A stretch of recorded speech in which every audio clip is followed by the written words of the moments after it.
Worked for Ron Fuller, and I was working a long program with Austin Idol, and then Bob said, "Hey, when you leave here," I said, "Oh, I sent a tape to Dusty, blah blah blah," and he says, "Oh well, I told Ole Anderson he was looking for somebody to be a transition champion in a tag as a heels after the Road Warriors, because what they did is you can't follow it, so we got to go we wanted the traditional bumping chicken shit heel whatever blah blah." I said, "Okay, I can do that."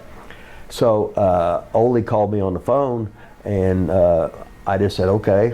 Didn't talk money. He says, "Can you start this?" "Yeah."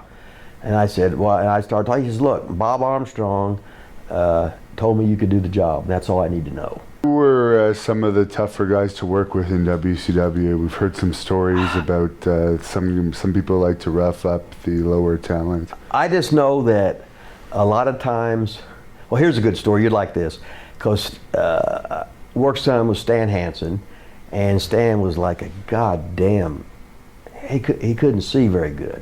Hell, he couldn't see shit.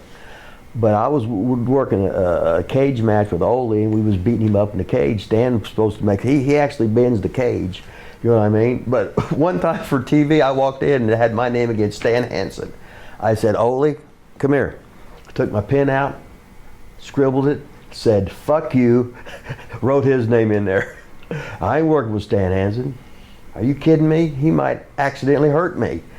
Ain't no fucking way. But I worked with Vader and had a hell of a match and got him over, and showed all these guys, everybody was scared to death of him.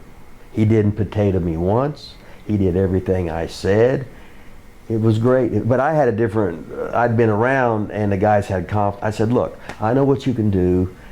I'm not going to make you look bad. I will do my best to get you over.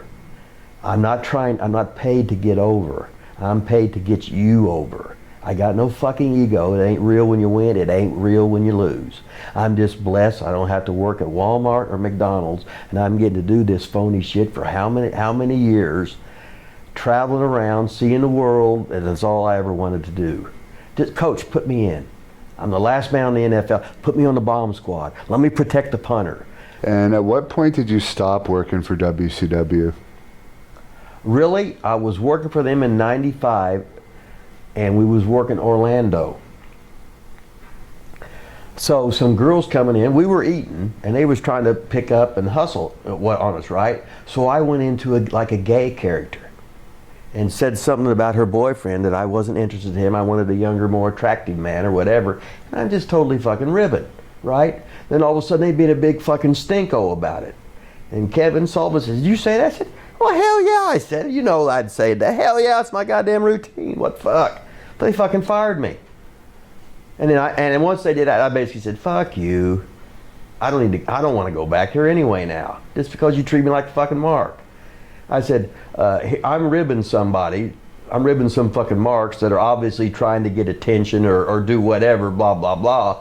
And we got some of the other boys trashing rooms, not paying for their food in Orlando, just walking by. You know what I mean? And shit, here I am fucking ribbing, having a good time in a working way.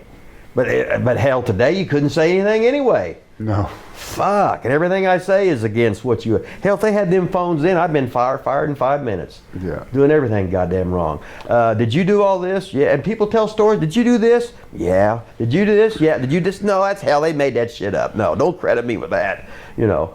I think most of the big wrestling stars from the 80s and 90s would not have been able to get a contract today with the drug testing and cell phones. And they would, like Piper and Flair probably wouldn't have lasted, because with cell phones, some of their antics would get out there.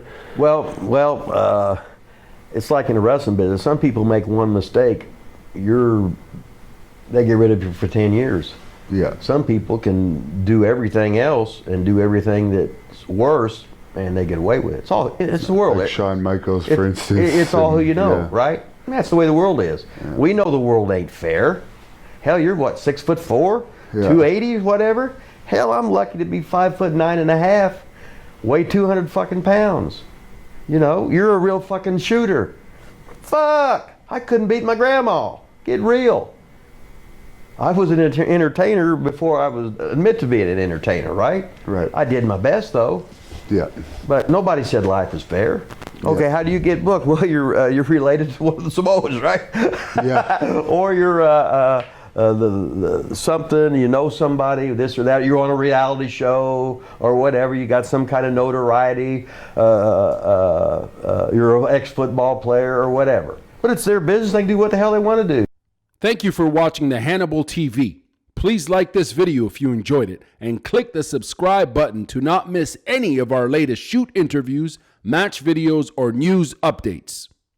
Support us on patreon.com for $1.99 a month to watch our full shoot interviews ad-free and help our channel grow. Follow us on Twitter at the Hannibal TV for instant updates.